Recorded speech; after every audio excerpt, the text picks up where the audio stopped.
hello. Welcome to new blog. This side Rasbi and yes, तो ये new blog है and actually मैं ये ब्लॉग काफ़ी दिनों के बाद शूट कर रही हूँ। एक्चुअली मैं ब्लॉग ही काफ़ी दिनों के बाद शूट कर रही हूँ। एक्चुअली मैंने मिनी ब्लॉग में बताया था कि मेरा फ़ोन ख़राब हो गया था, तो इस वजह से मैं कोई भी वीडियो शूट नहीं कर पाई थी। एंड फिर मेरे जो है सेमेस्टर एग्ज़ाम्स की डेट्स आ गई थी, तो फिर इस वजह से मैं और नहीं शूट कर पाई थी। तो अभी मेरे 2 पेपर हो चुके हैं, मतलब मैं कल दे के आई थी दूसरा पेपर, सेकेंड पेपर। अब मैं तैयारी करने जा रही हूँ थर्ड पेपर की। तो आज है संडे एंड कल है मंडे एंड ट्यूसडे को मेरा थर्ड पेपर है, तो मेरे पास 2 दिन है। तो यस, तो लेट्स सी कि मैं कैसे प्रिपरेशन कर रही हूँ अपने एग्जाम्स, सेमेस्टर एग्जाम्स के लिए। एंड अगर आप लोग भी एमएससी मतलब लाइक अगर थर्ड सेमेस्टर के स्टूडेंट हैं, तो you will definitely relate to this blog and you will definitely find, मतलब आपके लिए ये ब्लॉग बहुत ज़्यादा लाइक रिलेटेबल हो सकता है अगर आप थर्ड सेमेस्टर के स्टूडेंट हैं और एमएससी परस्यूइंग है। तो यस, लेट्स गेट स्टार्टेड।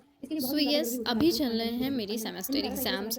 तो ब्लॉग बनाने का मेरा जो पर्पज़ है, मैं आपके साथ शेयर करने वाली हूँ, how do I prepare for my semester exams. जैसे कि मैंने बताया कि मेरे 2 एग्ज़ाम्स हो चुके हैं और मेरा ये थर्ड एग्ज़ाम है। तो जो मेरे 2 एग्ज़ाम्स थे वो काफ़ी अच्छे गए, यस, मैंने सारा लिखा, कोई भी क्वेश्चन नहीं छोड़ा। और मेरी जो स्ट्रैटेजी रहती है पेपर को अटेम्प्ट करने की, वो ऐसे रहती है कि मैं पहले सेक्शन बी से स्टार्ट करती हूँ, जो लॉन्ग आंसर वाला सेक्शन होता है वहाँ से स्टार्ट करती हूँ एंड देन फिर मैं सेक्शन ए अटेम्प्ट करती हूँ। वैसे मेरी जो स्ट्रैटेजी ग्रेजुएशन में थी वो ये थी कि मैं पहले सेक्शन ए से स्टार्ट करती थी, देन मैं मूव करती थी सेक्शन बी पे। फिर मुझे ऐसा ऐसा करते करते मुझे रियलाइज़ हुआ कि सेक्शन बी पे आते आते कहीं ना कहीं पेपर थोड़ा बहुत छूट जाता है, क्योंकि इसलिए सेक्शन बी पे आते आते एनर्जी जो है ख़त्म हो जाती है, लिखने का मन नहीं करता है ऐसे करके। तो फिर अभी मैंने स्ट्रैटेजी चेंज की है कि अब मुझे सेक्शन बी से स्टार्ट करना है, क्योंकि इसलिए मैं लॉन्ग आंसर नहीं छोड़ सकती। पता चलता आता होता है लेकिन लास्ट टाइम लिखते लिखते हाथ थक जाते हैं, फिर उसको लिखने का मन नहीं करता। तो अब मैं बात करने जा रही हूँ कि मैं पढ़ती कैसे हूँ। तो पहले मैं क्या करती हूँ, मैं अपने टोटल जो जितने टॉपिक्स मुझे पढ़ने हैं मैं एक जगह पे नोट कर लेती हूँ, उसकी लिस्ट बना लेती हूँ। तो इस पेपर में मुझे टोटल 14 टॉपिक्स पढ़ने थे, तो फिर मैं अपने उठाती हूँ नोट्स। तो एक्चुअली लिस्ट मैं अपने नोट्स के अकॉर्डिंग बनाती हूँ कि मैंने क्या क्या टॉपिक्स कवर किए हुए हैं, मैंने कौन कौन से टॉपिक्स के नोट्स बनाए हैं, उसके अकॉर्डिंग मैं लिस्ट बनाती हूँ कि अच्छा ठीक है, मुझे ये 14 टॉपिक्स इस पेपर के लिए पढ़ने हैं। और नाउ अब मैं बात करूँगी मॉडल पेपर की, कि मैंने मॉडल पेपर का कितना रोल था मेरी पढ़ाई में, मेरे सेमेस्टर एग्जाम्स की पढ़ाई में। तो एक्चुअली मैंने मॉडल पेपर सिर्फ 2 पेपर के लिए खरीदे थे, और अभी जो 2 पेपर बचे हुए हैं उनके लिए मैंने मॉडल पेपर नहीं खरीदे। मैंने खरीदे क्या, ये मैंने किसी से बोरो किए हैं, एक मेरी सीनियर है उन्होंने मुझे दिए थे।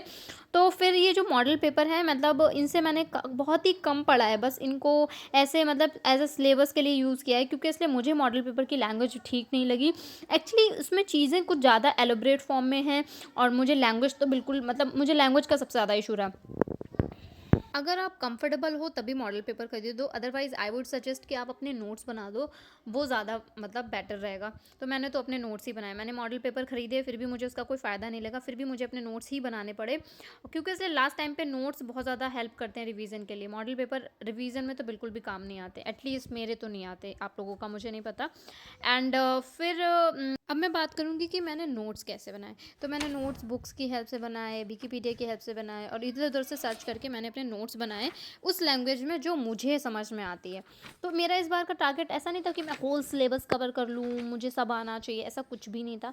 इस बार मेरा गोल था कि मैं बस उन्हीं टॉपिक्स को बनाऊँ, या उन्हीं टॉपिक के नोट्स बनाऊँ जो मुझे 1-2 बार पढ़ने पर समझ आ रहा है। मैंने पहले उस टॉपिक को पढ़ा, जब मुझे समझ में आया तब मैंने उसके नोट्स बनाना शुरू किए। बिकॉज़ होता क्या है ना, कि शुरू-शुरू में जब हम लोग पढ़ना स्टार्ट करते हैं, तो शुरू-शुरू में मोटिवेशन बहुत होता है। उसके चलते लगता है कि अच्छा मैं ये भी कर लूँ, मैं ये भी कर लूँ, मैं इस टॉपिक के भी नोट्स बना लूँ, मैं उस टॉपिक के भी नोट्स बना लूँ। इस बार मैंने ऐसी गलती नहीं की, क्योंकि इसलिए मैंने मैंने अपनी लास्ट टाइम की गलती से सीखा। मैंने लास्ट टाइम क्या किया था, मैंने काफ़ी लॉन्ग नोट्स बना दिए, और लास्ट में जब रिवीजन का टाइम आया तब मुझे उन नोट्स को बनाने में मौत आ रही थी। मैंने फिर नोट्स को रिवाइज़ ही नहीं किया। यस, लास्ट में रिवाइज़ करने में इतना डिफ़िकल्टी आ रही थी। तो इस बार मैंने अपने नोट्स को बहुत ज़्यादा कंसाइज़ बनाया है, और इस बार मेरा एम था कि मैं कम पढ़ूँगी लेकिन ढंग से पढ़ूँगी। एंड ऑनेस्टली मेरे इस बार नोट्स ने मुझे बहुत काफ़ी फ़ायदा किया, और ऑनेस्टली मैंने इस बार अपने सारे एक-एक टॉपिक को मैंने 4 से 5 बार रिपीट किया।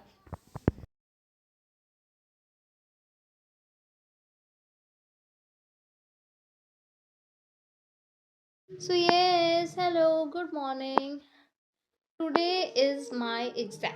Yes, today is the D day, तो आज मेरा एग्ज़ाम है और अभी मुझे टोटल जो इस पेपर में पढ़ने हैं टॉपिक्स वो हैं 14 टॉपिक्स पढ़ने हैं, जिसमें से मैंने अभी सुबह जल्दी उठ के मतलब 2 से 3 टॉपिक्स को रिवाइज़ कर लिया है और अभी मुझे और बाकी के टॉपिक सारे मतलब रिवाइज़ करने मतलब एक बार दोबारा देखने हैं। भले मैं 1 टॉपिक मतलब पर टॉपिक मैं 10 मिनट दूँ, बट मुझे सारे टॉपिक्स को दोबारा देखना है। Let me show you where is the notebook, इसमें मैंने लिस्ट, तो ये जो आपको पिंक पिंक सर्कल दिख रहा है इसका मतलब है ये टॉपिक मुझे मतलब मैंने इसको पढ़ लिया है, अब इसको मुझे टच नहीं करना है। तो मैंने इतने टॉपिक्स का सुबह से रिवीजन कर लिया है और मुझे टॉपिक्स और जो टोटल टॉपिक्स हैं वो 14 हैं, तो इतने टॉपिक्स का मुझे और रिवीजन करना है और कम से कम अराउंड 3 और 3 6 और एक 7 टॉपिक का रिवीजन कर लिया, मतलब मुझे 7 और टॉपिक्स का रिवीजन करना है। तो अभी मेरे पास टाइम है काफ़ी, लेकिन बस प्रॉब्लम ये है इस टॉपिक मतलब ये इस वाले पेपर के लिए मैंने मतलब एक टॉपिक को अराउंड 1 या 2 ही बार पढ़ा है, तो मुझे इसमें टाइम भी लग रहा है, थोड़ा-थोड़ा सा ऐसा लग रहा है कि भूल भी रही हूँ, पढ़ रही हूँ, भूल भी रही हूँ। आई थिंक ये सभी के साथ होता होगा। कॉन्फिडेंस नहीं आ रहा है कि हाँ यार, पढ़ तो रही हूँ। एक टॉपिक को अराउंड 2-3 बार पढ़ लिया, स्टिल फील्स लाइक कि दिमाग से निकल रहा है, दिमाग में कुछ फँस नहीं रहा है। But let's see exam time क्या होता है। तो यस, ये ब्लॉग जो है फिर मैं यहीं एंड करती हूँ। इसे पढ़ने के बाद फिर मैं निकल जाऊँगी पेपर के लिए। तो यस, अगर वीडियो पसंद आई है तो don't forget to like share and subscribe. मिलते हैं नेक्स्ट वीडियो में, टिल देन बाय बाय।